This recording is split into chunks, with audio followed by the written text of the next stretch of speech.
함께 하나님의 말씀 창세기 41장 55절에 있는 말씀을 찾아보겠습니다. 창세기 41장 55절에 있는 말씀입니다.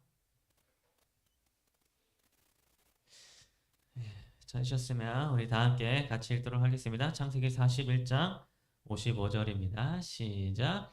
애굽 온 땅이 굶주림에 백성이 바로에게 부르짖어 양식을 구하는지라.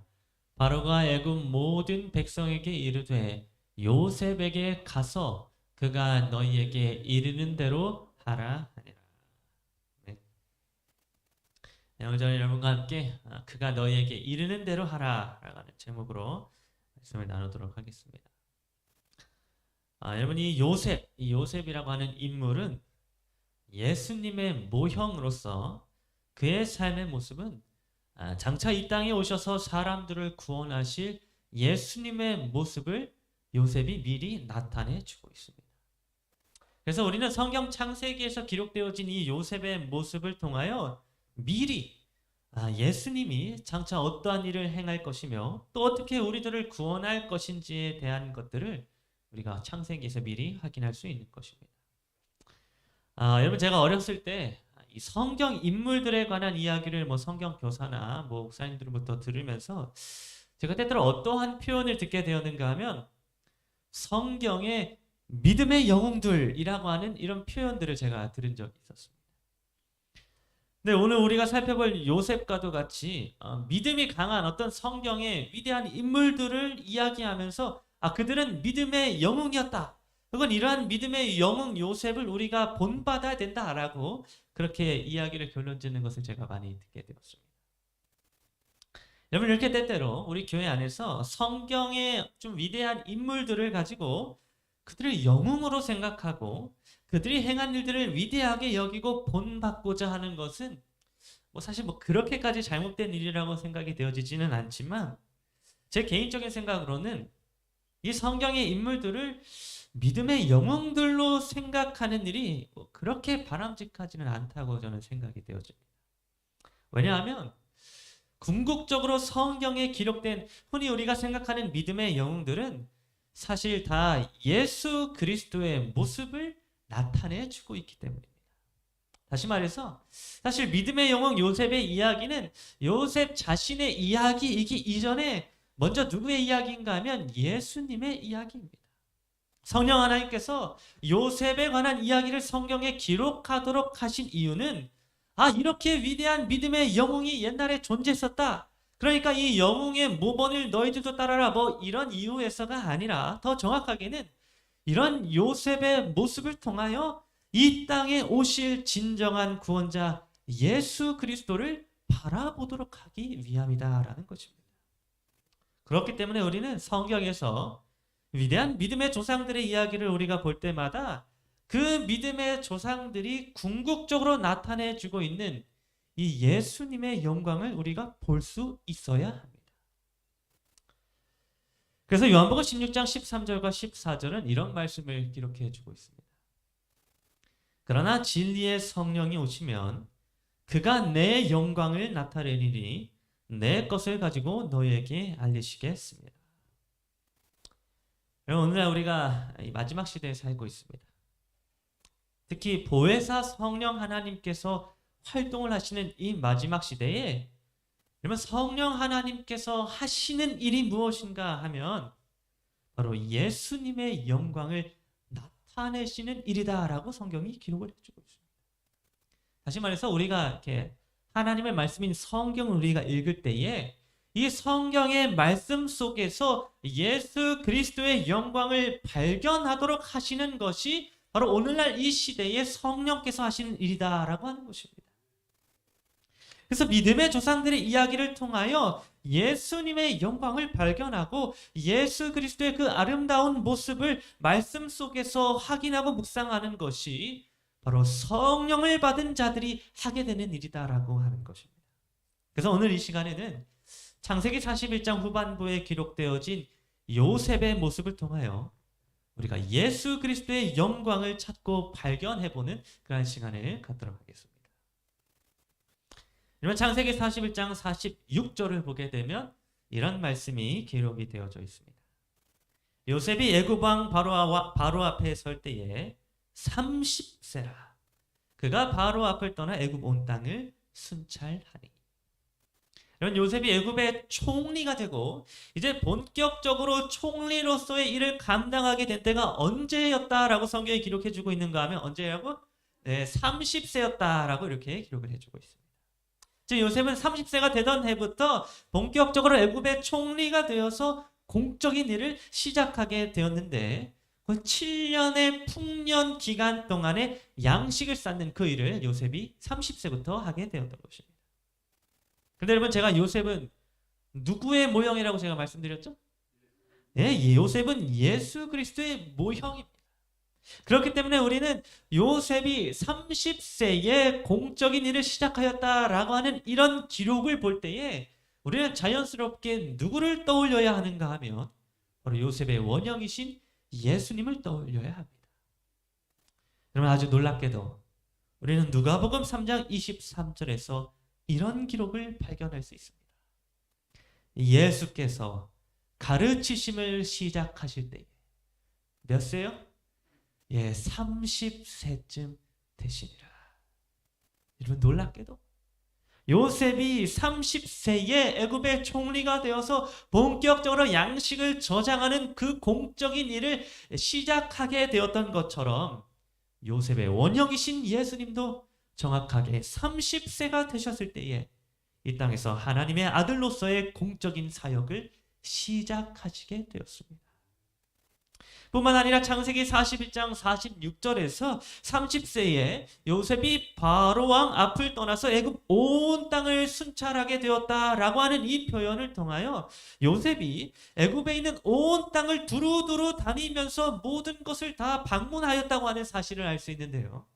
놀랍게도 마태복음 9장 35절에는 이러한 기록이 기록되어져 있습니다.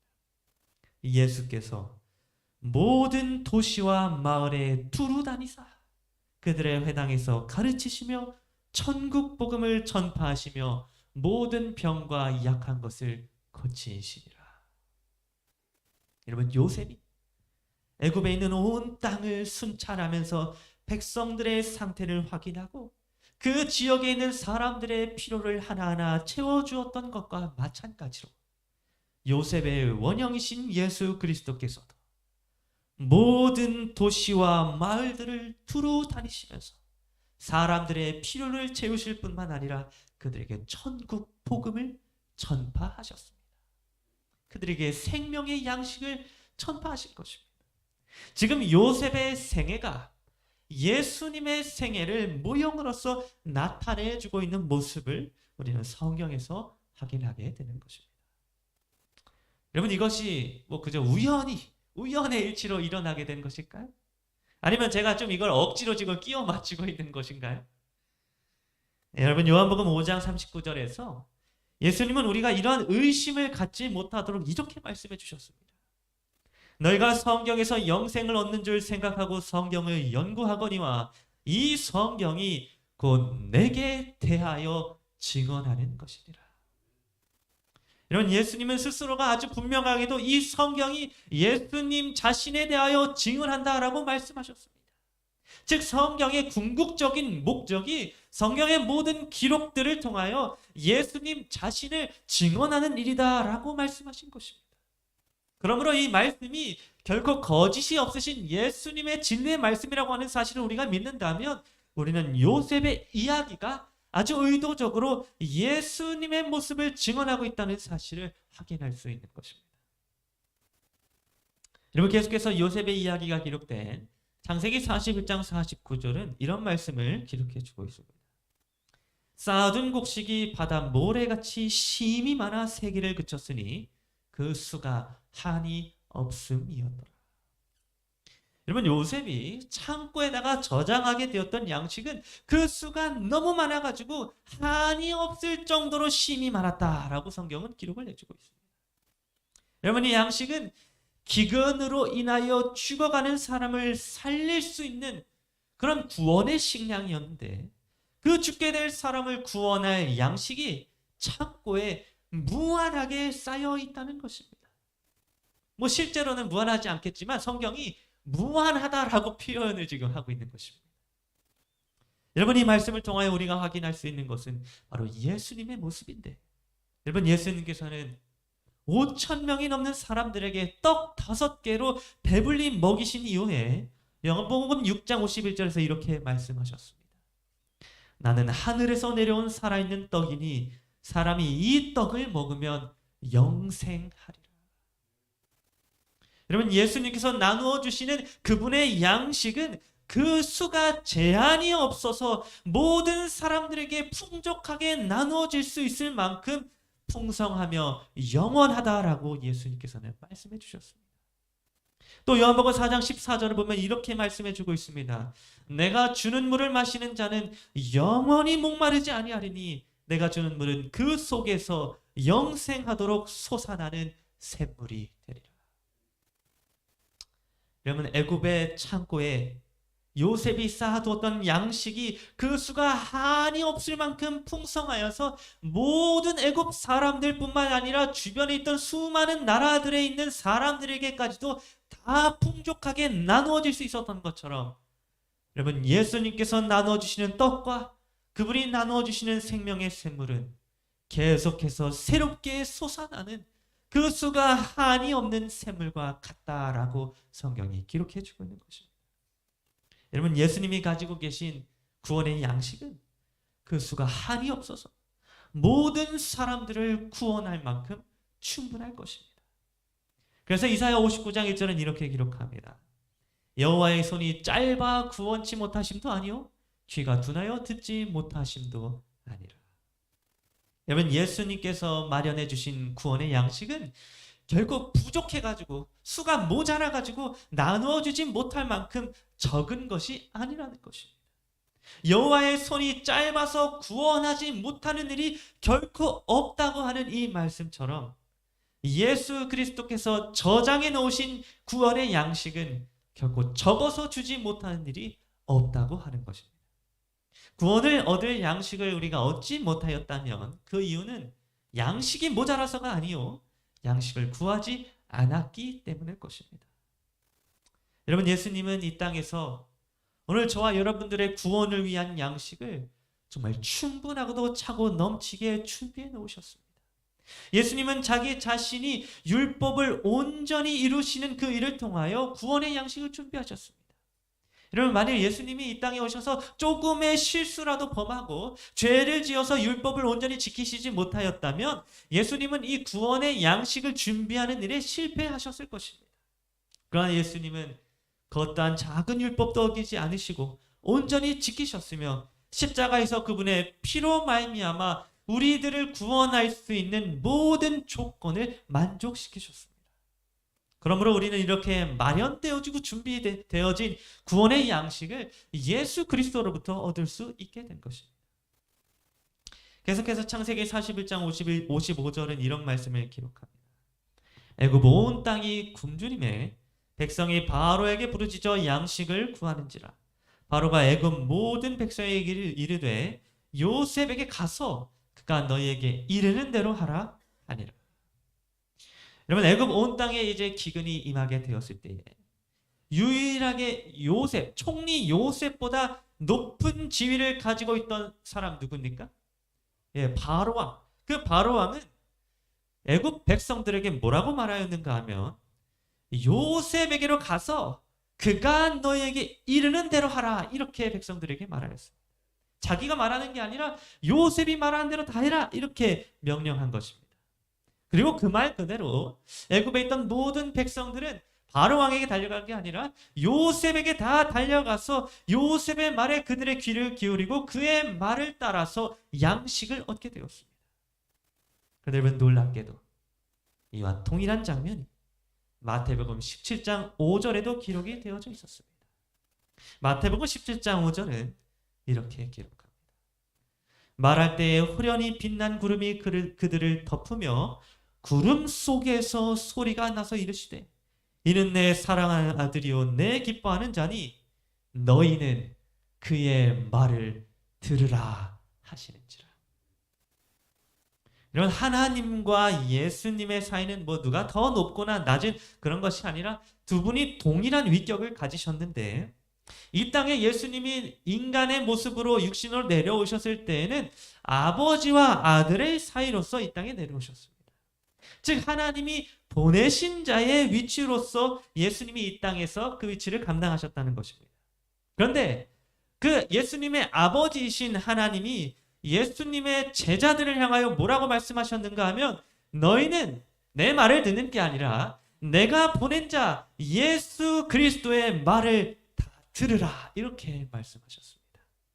마치 바로 왕이 애굽 백성들에게 요셉의 말을 다 들으라 라고 말하였던 것처럼, 지금 하나님께서는 제자들에게 너희는 예수의 말을 다 들으라, 이렇게 말씀을 하셨던 것입니다. 여러분, 제자들은 이 예수님의 말을 들으라 라고 하는 하나님의 음성에 어떻게 반응하였는가 하면, 마태복음 17장 8절은 이렇게 기록합니다. 제자들이 눈을 들고 보매 오직 예수 외에는 아무도 보이지 아니하더라. 여러분, 예수의 말을 들으라 라고 하는 이 하나님의 음성에 제자들은 그들의 눈을 들어서 예수 그리스도를 바라보았습니다. 그리고 오직 예수 그리스도만 바라보았습니다. 그분이 어떠한 말씀을 하시는지, 그분이 무엇을 원하시는지, 그분의 명령만을 기다리면서 순종하길 바라는 마음으로 오직 예수님만 바라보게 되었던 것입니다. 여러분, 구원의 양식을 얻는 방법은 바로 예수 그리스도만 바라보는 것입니다.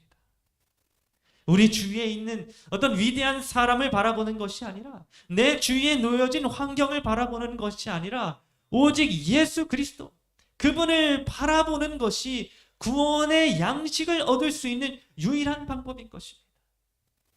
여러분, 애굽의 백성들은 다 요셉만을 바라보았습니다.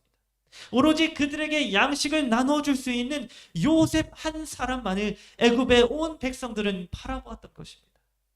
그리고 그들이 요셉만 바라보게 되었던 결과, 그들은 충분한 양식을 기근의 때에 얻을 수 있게 되었습니다. 그럼 마지막으로 창세기 41장 56절은 이런 말씀을 기록합니다. 온 지면에 기근이 있음에 요셉이 모든 창고를 열고 애굽 백성에게 팔세. 여러분, 요셉이 창고에 저장해 두었던 양식은 뭐 그냥 아무나 다 무료로 나누어 주는 무료 급식소가 아니었습니다. 기근으로 인하여 죽어가던 사람들이 이 양식을 구하기 위해서는 요셉이 있는 곳으로 가서 양식을 사는 일을 해야만 하였습니다. 그냥 자기 집에만 앉아 있으면 결코 양식을 얻을 수 없었던 것입니다. 그들의 발로, 그들의 손으로 양식을 사서 와야지만 그 양식을 얻을 수 있었던 것입니다. 그런데 이와 같이 요셉의 원형이 되시는 예수님의 구원의 양식도 우리가 사야 하는 것이었습니다. 요한계시록 3장 18절은 이런 말씀을 기록해 주고 있습니다. 내가 너를 권하노니 내게서 불로 연단한 금을 사서 부요하게 하고 흰옷을 사서 입이 벌거벗은 수치를 보이지 않게 하고 안약을 사서 눈에 발라 보게 하라. 여러분, 예수 그리스도께서 주시는 구원의 양식은 우리에게 물론 은혜로 주어지는 것이기도 하지만 우리가 사야 하는 것이기도 합니다. 여러분, 뭔가를 우리가 구입한다, 산다고 하는 것은 그것을 필요로 한다고 하는 것을 나타냅니다. 내가 뭐 전혀 필요도 하지 않은 것을 구입할 경우가 거의 없기 때문입니다. 특별히 그것이 기근으로 인하여 목숨을 잃게 된 상황이라고 한다면 더욱더 필요한 경우를 나타낼 것입니다. 지금 당장 먹을 것이 없어가지고 굶어서 죽어가고 있는 그런 상황 속에서 여러분은 여러분이 가진 재산으로 무엇인가를 구입한다라고 한다면, 여러분, 그 구입할 물건이 소중한 물건일까요? 아니면 아무 쓸모없는 물건일까요? 네. 목숨이 끊어질 위기에서 마지막으로 구입하는 것이 있다면 그것은 아마 목숨보다도 더 소중한 물건일 것입니다.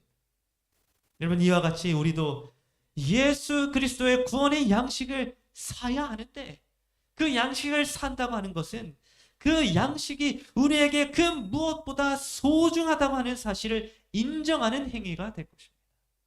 나의 삶에 그 무엇보다도 소중한 것이 예수 그리스도께서 주시는 양식임을 인정하는 것, 그것이 바로 구원의 양식을 산다고 하는 것의 의미입니다.